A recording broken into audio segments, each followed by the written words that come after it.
Myra media welcomes political analyst KS Prasad. నమస్తే sir. నమస్తే అండి. రాజ్యసభలో వైఎస్ఆర్సీపీ ఎంపీలు ఉన్న ఆంధ్రప్రదేశ్ రాష్ట్రానికి ఉన్నటువంటి 11 మందికి 11 సభ్యులు కూడా వైఎస్ఆర్సీపీకి సంబంధించి ఉండటం, వైఎస్ఆర్సీపీకి సంబంధించినటువంటి అభ్యర్థుల మీద టీడీపీ కన్నేసింది, వాళ్ళ గాలం వేస్తుంది, కొంతమంది ఊగిసలాడుతున్నారు, ఒక్కొక్కరికి దాదాపుగా 70 కోట్ల రూపాయల వరకు బేరం పెడుతున్నారు అనేటువంటి వస్తున్నటువంటి వార్తలు. అసలు ఈ వార్తల్లో వాస్తవం ఎంత? నిజంగానే టీడీపీకి అలాంటి అవసరం ఉందంటారా? ఏం చెప్తారు సార్? ఖచ్చితంగా అవసరం ఉంటుందండి. ఇప్పుడు ఎన్డీఏకి ఎగ్నెస్ట్ వాయిస్ అన్నది ఖచ్చితంగా చూసుకోగలిగితే ఇది వైఎస్ఆర్సీపీ నుంచే జరుగుతుంది సార్. ఎందుకు అంటే మొన్న బీఏసీ మీటింగ్లో కూడా ప్రత్యేక హోదా అన్నది అంశాన్ని ఓన్లీ వైఎస్ఆర్సీపీ ఎంపీలు మాత్రమే అడగగలిగారు. ఎందుకంటే ఇది ముగిసిపోయిన అధ్యాయం. ఎట్టి పరిస్థితుల్లో ప్రత్యేక హోదా ఇవ్వనన్న తర్వాత ప్రత్యేక హోదా మీద అంత కన్సర్న్ ఉన్న తెలుగుదేశం అయితే బీజేపీతో పొత్తుకెళ్దు. వాళ్ళు అది ముగిసిపోయిన అధ్యాయం అన్న సబ్జెక్ట్ని యాక్సెప్ట్ చేయబట్టి వాళ్ళు వెళ్ళారు. అది పైపించి బీఏసీ మీటింగుల్లో అట్లా కూడా ప్రత్యేక హోదా మీద ఎక్కడ మాట్లాడలేదు. నేను మీరుగా చెప్పడానికి బీఏసీ మీటింగ్లో ఉన్న జయరాం రమేష్ బయటకు వచ్చి ట్వీట్ చేసి చూపించాడు అందరికీ, ప్రజలకి. సో దాని అర్థం ఏంటి? కేటగారికల్గా ఏపీకి సంబంధించిన ప్రత్యేక హోదా అంశం ముగిసిపోయిందిగా పరిగణిస్తున్న బీజేపీతో ఎలాగైనా తెలుగుదేశం అండ్ పవన్ కళ్యాణ్ జనసేన పార్టీలు రెండు కూడా ఎట్టి పరిస్థితుల్లో ప్రత్యేక హోదా అడగవు అన్నది మన బీఏసీ మీటింగు పార్లమెంట్ 2వ సెక్షన్స్తోనే అర్థమైంది. ఇప్పుడున్న ఒకే ఒక సిచ్యువేషన్, హైపోథెటికల్ ఈక్వేషన్ ఏంటంటే నలుగురు ఎంపీలు పార్లమెంట్ పరంగా అడుగుతున్నప్పుడు రాజ్యసభలో కూడా దీని మీద ఖచ్చితంగా ప్రతిదీ చర్చనీయాంశం అవుతాయి. ఉదాహరణకి రైల్వే జోన్ కానీ గతంలో రాజ్యసభ చర్చలు గమనిస్తే రైల్వే జోన్ మీద అక్కడ నిలదీయబట్టే సబ్సీక్వెంట్ పరిణామాల్లో దాని గురించి ఒక డైలాగ్ ఎక్స్టెండ్ అయింది. సో ఈ డైలాగ్ ఎక్స్టెండ్ చేయడానికి 11 మంది కన్సాలిడేట్గా ప్రజెన్స్ లేని తెలుగుదేశం. సో దీంతో ఖచ్చితంగా ఒక ఎఫెక్టివ్నెస్ క్రియేట్ అవుతుందన్న దగ్గర ఈ ఎఫెక్టివ్నెస్ని డిస్బ్యాండ్ చేయడానికి 11 మంది మీద ప్రలోభాలకి. ఎందుకంటే ఈ రాజకీయాల్లో మీరు ఓటుకు నోటు కేసు తీసుకుంటే కూడా ఆ రోజు కొనుబడి జరిగింది అన్న దాంట్లోంచి కనుక అవుట్కమ్ చూసుకోగలిగితే ఇది అలవాటు పడిన ప్రయాణం తెలుగుదేశానికి. ఓకే. అండ్ సబ్సీక్వెంట్గా 23 మంది ఎమ్మెల్యేలని మళ్ళీ కొని తర్వాత కూడా ఉదంతం చూస్తే ఇక్కడి నుంచి అక్కడికి వెళ్ళిన తర్వాత వాళ్ళ ఒరిజినల్ నేచర్ ఎలా ఉంటుందంటే వేరే పార్టీల వాళ్ళని కొనడానికి వాళ్ళకి యాక్సెప్టెన్స్. ఓకే. ఇప్పుడు ఈ మాటకు వస్తే వైఎస్ఆర్సీపీ కూడా ఈ ఎవరైనా మన వంశీ నీలాగా డైరెక్ట్గా జాయిన్ ముగ్గురిని జాయిన్ చేసినప్పుడు డైరెక్ట్ ఈ చెత్త చెదరం రాజకీయ నాయకులకు నిలకడ ఉంటుంది అన్న విషయం అందరికీ తెలుసు. అధికారం ఉంటేనే ఏదైనా అవుతుంది, లేకపోతే పనులు అనేవో కుంటి సాకులు కార్యకర్తల సమావేశంలో నిర్ణయం తీసుకున్నామని. ఎందుకంటే ఆ నియోజకవర్గ ప్రజలు వాళ్ళు కన్సాలిడేట్ ఇచ్చేసిన తర్వాత ఆ మ్యాండేట్ని కూడా గౌరవించిన ఉదంతాలు చాలా చూస్తూనే ఉన్నాం. ఎందులో రాజకీయాల్లో ఎవరు అతీతు కాదు. గతంలో తెలుగుదేశం కూడా అమెరికా ప్రయాణంలో లటక్కమని తీసుకెళ్లి నలుగురిని విలీనమే చేసేసారు ఏకంగాను పార్టీనే. అలాంటి ఉదంతాలు చూసిన తర్వాత ఇప్పుడు ఈ తరుణంలో వైఎస్ జగన్మోహన్ రెడ్డి గారు కుల మతాలకు అతీతంగా నలుగురు బీసీలకి, ఆర్ కృష్ణ గారికి కానీ, పిల్లి సుభాష్ చంద్రబోస్ గారికి కానీ, లేకపోతే మోపీదేవి గారికి కానీ, బాబురావు గారికి కానీ, ఇలాంటి వాళ్ళని చూసుకుంటూ ఇది కాక ఒక ఎస్సీ సామాజిక వర్గం నుంచి అసలు హిస్టరీలోనే ప్రజెన్స్ లేని దగ్గర he has created one presence for SC candidate also. So ఇట్లాంటివన్నీ చూస్తున్నప్పుడు ఒక పార్టీకి యొక్క చిత్తశుద్ధి ఎలా చాటుకుంది 11 మంది ఎంపీలని కాంకర్ చేయడం అన్న దగ్గర ఇప్పుడు ప్రతిసారి 175కి 175 అన్న దగ్గర అతను 11 స్థానాలకే కన్ఫైన్ అయ్యాడు. గతంలో తెలుగుదేశం కూడా ఇలాగే అనుకున్నప్పుడు వాళ్ళకి పరిపాలన వైఫల్యం ఏంటో కూడా అర్థం కాకుండా వాళ్ళని 23 స్థానాలకి కన్ఫైన్ చేశారు. 23 కన్నా 11 తక్కువ ఫిగర్ కాబట్టి దాన్ని అవహేళన చేస్తున్నారు. ఇప్పుడు 11 రాజ్యసభ ఉన్నారు కాబట్టి రాజ్యసభను వచ్చారు. ఇక్కడ గమనించవలసిన విషయం ఏంటంటే ప్రజలు voice for the sake of people of ఆంధ్రప్రదేశ్కి ఇవ్వాల్సిన బాధ్యత అపోజిషన్ పార్టీ మీదే ఉంటుంది. రూలింగ్ పార్టీ అనుసంధానించుకుని వాళ్ళతోనే అడుగులకు మడుగులు వేసుకుని 7 అడుగుల బంధంలో నడుస్తున్నప్పుడు ఖచ్చితంగా ఒక అపోజిషన్ వాయిస్ క్లస్టర్లో ఉండాలి. దానికి రాజ్యసభలో 11 మందికి వీళ్ళలో డిస్బాండ్ చేసి కన్నా జగన్మోహన్ రెడ్డి గారు ఇప్పుడే కీడించి మేలించి ఈ 11 మందితో ఒక సమన్వయపరిచి రాష్ట్ర ప్రయోజనాలు పరిరక్షించడానికి ఈ విధంగా ఒక నేపథ్యం క్రియేట్ చేసి అవ్వగలగాలి. లేకపోతే వీళ్ళ మట్టుకు వీళ్ళు వదిలేస్తే వీళ్ళందరూ డబ్బులు కీల్డ్ అయ్యే వాళ్ళు ఉంటారు. నేనైతే వీళ్ళ మీద ఎవరి మీద నాకు నమ్మకం లేదు. గతంలో చాలామందిని చూసాం. ఇప్పుడు సుజనా చౌదరి, సీఎం రమేష్ కన్నా చంద్రబాబు నాయుడు గారు వాళ్ళిద్దరికే కన్నా ఎవరికే చేసి ఉంటారు. మరి వాళ్ళే గాలికి వదిలి తీసుకెళ్ళి బీజేపీలో కలిపిలేదని అది కన్సర్న్ ఉందా లేదా కూడా దట్స్ నాట్. మీరు పార్టీల వైజ్గా చూడండి అంతే. సుజనా చౌదరికి తెలుగుదేశానికి ఉన్న సంబంధాల వల్ల ఇవాళ మళ్ళీ ఎన్డీఏ కూటమి కలిసింది కాబట్టి ఆయన ఎమ్మెల్యే అడి పొగడి కబుర్లు అనవసరం. వాయిస్ ఆఫ్ ఆంధ్రప్రదేశ్ ఒక పార్టీ పరంగా ఇవ్వాల్సింది శూన్యం. ఇవన్నీ గమనించిన తర్వాత ఏంటంటే ఖచ్చితంగా ఈ పార్టీ డిమాండ్స్ ఏంటో రాష్ట్ర ప్రయోజనాలు ముఖ్యంగా ఈ 10 ఏళ్ల పొద్దు ఇప్పటికి లేదు. మళ్ళీ బూట కబుర్లు మాత్రమే చెప్తున్నారు పార్లమెంట్ సమావేశాల్లో. ఆనాటి చట్టరీత్యా ఏర్పడిన విభజన హామీలకే ఈ రోజు దాకా అతిగతి లేని తరుణంలో ఈ 10 సంవత్సరాలు వెనకబట్టుతానని మళ్ళీ అధిగమిస్తూ ఎవడు ప్రయత్నం వాడు. గతంలో చంద్రబాబు నాయుడు గారు అనండి, ఎవరు జగన్మోహన్ రెడ్డి గారు అండి, వాళ్ళ పందాల్లో వాళ్ళ స్థాయిలో వాళ్ళు పనిచేసిన విధానానికి ఒక అవుట్కమ్ డెరైవ్ అవుతున్నాం. సో అవుట్కమ్ డెరైవ్ అవుతున్న దగ్గర కూడా వీళ్ళ ఆదిలోనే అంశపాదు క్రియేట్ చేద్దాం, దీంతో వచ్చి త్వరితగతిన రాష్ట్ర ప్రయోజనాలు ఎక్కడికక్కడ నిలువరిద్దాం అనుకున్న ప్రతిపాదనలు తీసుకుని వస్తున్నప్పుడు డబ్బులతో ఏ పని అయిపోతుంది అనుకున్న దానికి నేనైతే ఖచ్చితంగా విభేదిస్తాను. సో ఇప్పుడు ఉన్నటువంటి 11 మందిని చూసుకుంటే కూడా సార్, 11 మంది పోవటానికి కూడా రెడీగా ఉంటారు అవసరం అయితే అనేటువంటి ఓకే. బట్ ఆ 11 మందిలో ఈ 11 మంది కూడా ఎప్పుడు జగన్ గారి వెంట నడుస్తాం అనేటువంటి వాళ్ళు, లేదంటే ఇంతకుముందు మీరు మాట్లాడినట్టుగా కొత్తగా వాళ్ళకి అవకాశం ఇచ్చినటువంటి వాళ్ళు అసలు ఆ సామాజిక వర్గానికి లేని ప్రాధాన్యతను కూడా క్రియేట్ చేసి వాళ్ళకి ఇచ్చినటువంటి ఉదంతాలు కనిపిస్తున్న తరుణంలో అసలు ఎవరు ముందు ఊగిసలాడుతున్నారు, ఎవరు బయటికి పోవడానికి రెడీగా ఉన్నారు, ఎవరితో బేరసారాలు జరుగుతున్నాయి అంటే అసలు ఎట్లా చెప్పాలి సార్? ఇది ఒక ఫెయిలర్ అండి. ఇది ఇప్పుడు ఇండివిజువల్గా వీళ్ళకి ఇండివిజువల్ మనోభావాలు గాయపరచడానికి నేను అవ్వండి సార్, వాళ్ళ ఆత్మాభిమానానికి సంబంధించిన విషయం కదా సార్. ఇప్పుడు నేను పొరపాటున ఒక పేరు చెప్పాను అనుకోండి, అది కాకపోవచ్చు. ఒక హైపోథెటికల్గా కొన్ని నడుస్తున్న వాటిని మనం వీళ్ళు ఏం స్పెసిఫిక్గా చెప్పడం ఎంతవరకు సమంజసం కాదు. నేనేది అలా చెప్పను ఎవరి పేరు సార్. కానీ వాళ్ళ యొక్క చిత్తశుద్ధిని పార్టీ పట్ల, అధినాయకుడి పట్ల ఎలా చుట్టుకోవాలో వాళ్ళకి తెలియాలి. ఎందుకంటే ఒక ప్రాంతీయ పార్టీ ఒక వ్యక్తి చుట్టే పరిభ్రమిస్తూ ఉంటుంది. ఇప్పుడు నీకు పదవి వచ్చినప్పుడు అతను మంచోడయ్యి, పదవిలో ఇప్పుడు పార్టీ ఓడిపోయింది కాబట్టి మంచోడు కాదన్న స్టేట్మెంట్స్ ఇలాంటి వాటితో వెళ్ళడం అన్నది చాలా తప్పది. సో ఏం లేనప్పుడే నీకు అంత ఉనికిని క్రియేట్ చేసిన ఉదంతాలు కనబడుతున్నప్పుడు ఇది ఆబ్వియస్. పైపచ్చి వీళ్ళకి ఎంత లేదన్నా 26, 24 కదా, ఇది 26, 27 దాకా చాలా కష్టం. అసలు ఇంకొకళ్ళు ఎవరికి ఆపర్చునిటీ లేదు. ఇప్పుడు చంద్రబాబు నాయుడు గారు ఒక ఇండైరెక్ట్ ఫెయిలర్ ఏంటంటే రాజీనామాలు చేసిరండి, మనకి ఎమ్మెల్యే స్ట్రెంత్ ఉంది కాబట్టి మళ్ళీ మీరే అనుకుంటాం అది ఇది అని చెప్తున్నారు. అక్కడ సెంట్రల్ గవర్నమెంట్లో నెక్కాచాన్ గవర్నమెంట్ ఉందా? అదే 2 క్లస్టర్స్ మీద ఉంది. ఒకటి క్లస్టర్స్ మీద ఒకటి నితీష్ కుమార్ది, ఇంకోటి చంద్రబాబు నాయుడు గారిది. నితీష్ కుమార్కి అసలు నిలకడే ఉండదు, అలాగే దిక్కులేదు. చేత ఇలాంటి లాస్ట్ టైం అయితే 303 వచ్చినప్పుడు నలుగురిని కలిపేసుకున్నారు. అప్పుడు వాళ్ళకి ఏంటంటే వాళ్ళతో మనం ఏం చేయలేం కాబట్టి 5 ఏళ్ళు సర్వైవ్ అవ్వాలి, ఇలాంటి ఎక్స్క్యూస్ అని ఉంటాయి. ఇప్పుడు వాళ్ళు బిక్కులాడుతుంది గవర్నమెంట్. ఒక సంవత్సరం బట్టి అతి కష్టం మీద ముందుకెళ్ళడమే చాలా కష్టం. పార్లమెంట్ దోషులను చూడండి, ఉతికి ఆరేసేస్తారు పట్టుకొని. కానీ ఆపోజిషన్ వాయిస్ అంత స్ట్రెంగ్గా ఉన్నప్పుడు వాళ్ళు కూడా ఏ డెలిబరేషన్స్ ఉండవు. ఈడీలతో భయంపించే వాళ్ళు రాహుల్ గాంధీ గారి ట్వీట్లు చూడండి, ఈడీ నా మీద దాడులు చేయడానికి చక్రబంధంలో రెడీగా ఉన్నారు అన్నది ముందే చెప్పేస్తున్నారు. సో దాంట్లోంచి ఏమవుతుంది? ఎవ్రీడే ఇస్ నాట్ సండే కదా. సో అట్లాంటి రాజకీయాలకి ఎప్పుడైతే తెరలేపబడుతున్నాయో ప్రికాషనరీ ఫ్రంట్లోనూ అండ్ ప్రోయాక్టివ్లో గాను ఈ రెండు కూడా సమన్వయపరుచుకునే అపోజిషన్స్ గట్టిగా స్ట్రెంత్ అనే ముందుకు వెళ్తున్నాయి అనుకోండి.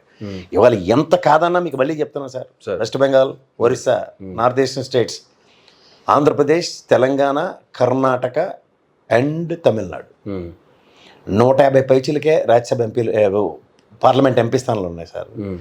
ఇందులో ఎవరైనా చక్రం తిప్పే సామర్థ్యాలు ఉన్నాయి. మమతా బెనర్జీకి కానీ, చంద్రబాబు నాయుడు గారికి కానీ, లేదా జగన్మోహన్ రెడ్డికి కానీ, లేదంటే ఇక్కడ కేసీఆర్ గారికి కానీ, లేదంటే అక్కడ కుమారస్వామికి కానీ, లేదా స్టాలిన్ గారికి కానీ, అక్కడ విజయన్ గారికి కమ్యూనిస్ట్ పార్టీ. సో మీరు పట్నాయక్ గారు కూడా, బీజేపీ పట్నాయక్ గారు కూడా మొన్న ఓడిపోయిన కారణంగా అది కూడా రీవ్యాంప్ అయింది ఒరిస్సాలో. సో వీళ్ళు ఒక నాయకుడు ఎమర్జ్ అవ్వడం it's a matter of fact. కూటమి గతంలో భారతదేశం వీపీ సింగిల్ హెడ్ గవర్నమెంటే చూసింది, అంటే కాంగ్రెస్ మీద బీజేపీ మీద మంటెక్కిపోయిన తర్వాత. సో వాళ్ళతో అవదు వీళ్ళతో అవదు అన్నప్పుడు ఒక ఆల్టర్నేటివ్ ఎమర్జ్ అవ్వడానికి ఈ సదరన్ స్టేట్స్లో రాజకీయ పార్టీలు చాలా దృఢంగా ఉన్నాయి. గెలిపోవటంలో ఒకసారి ఇటు అవుతూ ఉంటే కానీ తీసి పడేసే అంత నేపథ్యాలు ఎవరికి లేవు. అంచేత అవి చూసుకొని వాటికి అనుగుణంగా మూవ్స్ ఉంటే చాలా బాగుంటాయి. ఓకే, అంతకన్నా ఇంకెళ్ళలేదు. సో చంద్రబాబు నాయుడు గారి విషయానికి వస్తే సార్, ఒక పక్క రాజ్యసభ ఎంపీలు ఎవరైనా దొరుకుతారా, ఏ విధంగా పర్చేజ్ చేయొచ్చు అనేటువంటి యాంగిల్లో, లేదంటే ఏ విధంగా వాళ్ళని లాక్కోవాలనేటువంటి ఆలోచన ఒక పక్క జరుగుతుంటే, మరోపక్క ఏ వేదిక ఎంచుకున్నా సరే ఇచ్చినటువంటి హామీలకి ఏ విధంగా వాటిని ప్రజల్లోకి తీసుకెళ్ళాలి, వీటిని అమలు చేయలేమనేటువంటి అంశాన్ని ఏ విధంగా తీసుకెళ్లాలని నిన్న రైతులకు సంబంధించినటువంటి సభ ఏర్పాటు చేసిన దాంట్లో కూడా చాలా హామీలు ఇచ్చాను, కానీ ₹1 కూడా లేదు, ఏం చేయాలో అర్థం కావట్లేదు అనే కామెంట్లు మళ్ళీ చేశారు ఆయన. ఇప్పుడు నేను నా విశ్లేషణలో కూడా చెప్పాను, ఇప్పుడు ఇదే పవన్ కళ్యాణ్ గారు లాంటి వ్యక్తి ముఖ్యమంత్రి అయ్యి ఉండి ఆయన మాట్లాడారు అనుకోండి, సమంజసంగా ఉంటుంది. మీరు ఫస్ట్ టైం ఆయన ఎమర్జ్ అయ్యారు, పైపచ్చి ఆయనకి పూర్తి పొట్టు రావాలి కదా. ఈయన 14 సంవత్సరాల అనుభవం ఉండి కళ్ళ ముందు నిన్న కాకముందు నీ కొడుకు స్థాయిగా ఉన్న జగన్మోహన్ రెడ్డి గారు లాంటి వ్యక్తి ఈ ఒక్క మాట నా దగ్గర డబ్బులు నేను ఎలాగైనా మాట లేకుండా నవరత్నాల పథకాలని 5 సంవత్సరాలు ఇంక్లూడింగ్ కరోనా పాండమిక్ సిచ్యువేషన్లో కూడా ఎలా ఎగ్జిక్యూట్ చేశాడు, ఒక నిలువెత్తు నిదర్శనం పెట్టి చూపించాడు. పైగా 100 కోట్లు మాత్రమే ఉందని వాళ్ళు ఆ రోజు కూడా యనమల రామకృష్ణుడు 100 కోట్లలోనే ఇంకెక్కడ అప్పులు పుట్టడం మీ వల్ల కాదన్న దగ్గరే 5 సంవత్సరాలు ఎలా నడిపించాడో చూసాం. సంక్షేమ పాలన ఇది చెప్తున్నాను కదా, అనుభవం బూడిదలో పోసిన పన్నీరు అవుతుంటే ఎవరేం చేస్తారు? అంటే కేవలం దీన్ని ఆ పథకాలను నీరుగార్చే ప్రయత్నం. నేను నచ్చినాడు గారు స్టేట్మెంట్ చూడండి, పెన్షన్ల విషయంలో ఎక్కువగా ఉన్న పెన్షన్లు దొంగ పెన్షన్లు అన్నీ తీసేస్తామని, దట్స్ అన్ ఇండికేటర్స్ అన్నమాట. ఇప్పుడు సర్పంచుల సంఘానికి చూడండి, వివి రాజేంద్ర ప్రసాద్ గారితో వాలంటరీ వ్యవస్థను రద్దు చేయాలని ప్రపోజల్ లటక్కుమని అది తమ్మసాని గారిని తీసుకొచ్చి ఆయన జాతీయ మంత్రి అయ్యిండు కూడా స్టేట్లో. ఎందుకంటే ఆరోగ్యశ్రీ ఆంధ్రప్రదేశ్ తెలంగాణలో తప్ప ఇంకెక్కడ ఎగ్జిక్యూట్ కావట్లే. పైపచ్చు ఒక 25 లక్షల బెనిఫిట్ వస్తున్న ఆరోగ్యశ్రీకి ఈ ఆయుష్మాన్ భారత్ త్రూగా ఇంకొక 5 లక్షలు వస్తాయి. ఇప్పుడు విలేజ్ క్లినిక్లు అవి ఆంధ్రప్రదేశ్లో కట్టినవన్నీ కూడా మీరు ఏ ప్రాతిపదిక మీద కేంద్ర ప్రభుత్వ సమన్వయంతో ఉన్న బోర్డులు కూడా చూడండి. సో ఇవన్నీ గమనిస్తున్న తర్వాత కూడా ఏదో యాజ్ ఇఫ్ అన్నట్టుగా మాట్లాడడం చాలా తప్పు. ఇలాంటివన్నీ చూస్తున్నప్పుడు అనుభవం ఉన్న చంద్రబాబు నాయుడు గారి స్థాయికి 10 మెట్లు ఆయన తగ్గి మాట్లాడుతున్నారని మాత్రం నేను చెప్పగలను. ఎందుకంటే ఆయన అనుభవంకి ఇలాంటివన్నీ it's a matter of fact. పైపచ్చి గతంలో దుప్పటేసి లోపటేసి వాటికి కూడా ఉన్నాయి పనులు, అలాంటివి కనబడకుండా చేసిన ఉదంతాలు ఉండి కూడా ఏదో గత ప్రభుత్వం వచ్చినప్పుడు చూడండి, ఆ పసుపు కుంకం నిరుద్యోగ భృతి లేకపోతే పెన్షన్ పెంచింది, ఒక 3-4 నెలలకి తాత్కాలిక ఉపశమనాలతో ప్రభుత్వాలు స్థాపించవచ్చు అన్న భ్రమకు కూడా రమ్ముడిచ్చి కూర్చోబెట్టిన తర్వాత కూడా మళ్ళీ వాటికే మళ్ళీ సస్టైన్ అయ్యి ముందుకెళ్దాం అనుకుంటే చాలా తప్పు అంటాం.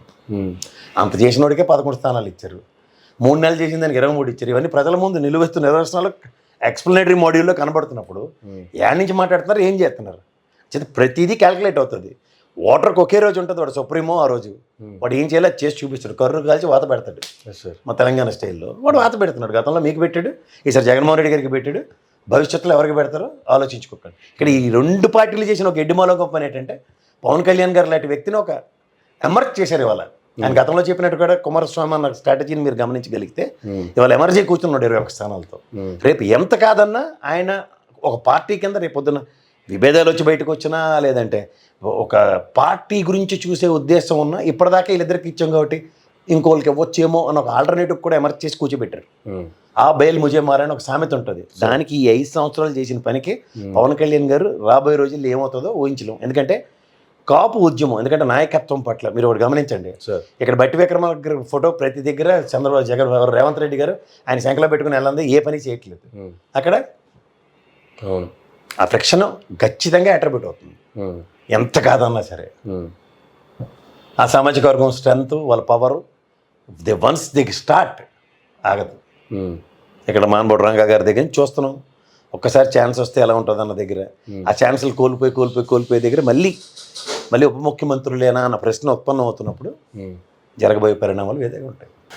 పెన్షన్ల దగ్గరికి సంబంధించి మాట్లాడుకుంటే సార్, అచ్చెన్నాయుడు గారు ఆయన కొన్ని దొంగ పెన్షన్లు ఉన్నాయి, అవి అన్నీ నెక్స్ట్ మంత్కి మ్యాక్సిమం కట్ అయిపోతాయి అనేటువంటి యాంగిల్ ఆయన ఆల్రెడీ ఒక ఫీల్డ్ అయితే ఇచ్చారు. సో అది నెక్స్ట్ మంత్కి ఎన్ని కట్ అవుతాయి అనేది తర్వాత చూసుకుంటే, అది కట్ అయినప్పుడు దాని సంగతి మాట్లాడుకుంటే, పెన్షన్లు ఇవ్వడానికి లాస్ట్ మంత్ ఫస్ట్ వీక్ ఏ విధంగా ఫస్ట్ డేనే అందరూ ఇళ్ళకెళ్ళి ఇచ్చారు, మన ఎమ్మెల్యేలతో సహా నిన్న కూడా అలాగే వెళ్ళడం జరిగింది. కొంచెం తనరు గారు విజయవాడలో ఒక గృహానికి వెళ్ళి నారా లోకేష్ గారు మీకు ఇవ్వమన్నారమ్మా అని చెప్పి ఆ పెన్షన్ ఇవ్వడం జరిగింది. చాలా దాని మీద కొన్ని కామెంట్లు కూడా రన్ అవుతున్నాయి సోషల్ మీడియాలో.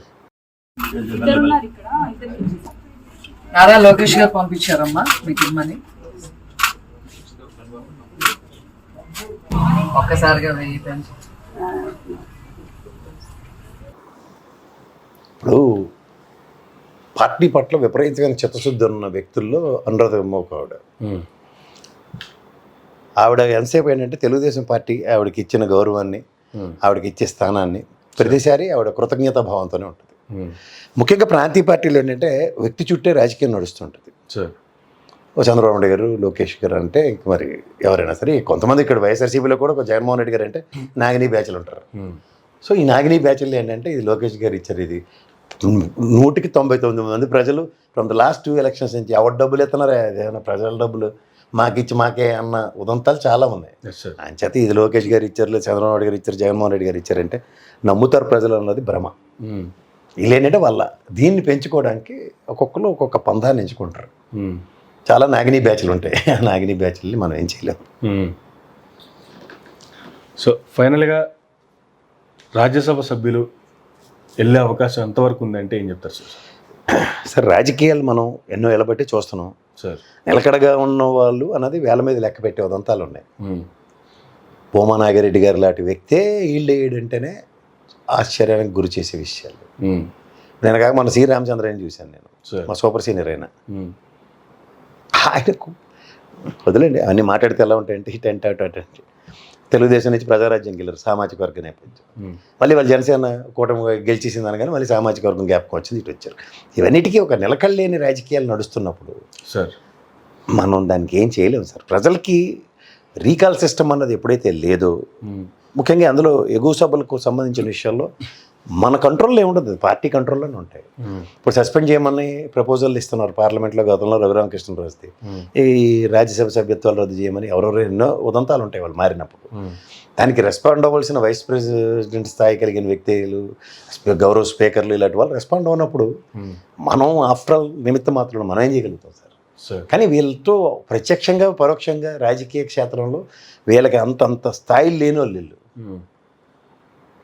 స్థాయిలు ప్రజలే కల్పిస్తారు. గతంలో సుజనా చౌదరి, సీఎం రమేష్ లాంటి వాళ్ళు ఎవరండి, వాళ్ళు కార్పొరేటర్లు కూడా నిలబడిన వాళ్ళు. ఇవాళ ఒకరికి ఎంపీ, ఒకరు ఎమ్మెల్యే గెలిపించారు. మనం ఎవరు దాంట్లో? మనం వాళ్ళకి అవేర్నెస్ కోసం చెప్తూ ఉంటాం స్థాయి ఏంటి, వాళ్ళ టెరిటరీ ఏంటి, వాళ్ళ ప్రాంతానికి సంబంధించిన వాళ్ళ కాదంటే ఎడో కడపకు సంబంధించిన ఆయన తీసుకొచ్చి ఇక్కడ గెలిపించుకోలేదు అనకాపల్లిలో ఏమైనా రీజన్ ఉంటుంది దానికి. రాజకీయాలకి జస్ట్ లైక్ అమీబాతో పోల్చడం సార్, షేప్ ఉండదు అది. ఆ పరిణామాలు మనం చూస్తూ ఉండడం, ఆ పరిణామాలు మనకి ఎలా అన్వయించుకోవాలన్న దాంట్లో చూసుకొని దాని గురించి విశ్లేషించడం. ఇందులో వ్యక్తిత్వాలు, వ్యక్తిగత అనుభవాలు ఇవేవి దేనికి అక్కడికి రాజకీయాలు, అవకాశవాద రాజకీయాలకు మాత్రమే అవకాశం ఉంది. ఓకే, అంతకని thank you sir, thank you very much అండి. ఇదండి ప్రసాద్ గారు తినేటువంటి మరొక ఇంటర్వ్యూ. మళ్ళీ కలుద్దాం. చూస్తూనే ఉండండి మైరా మీడియా.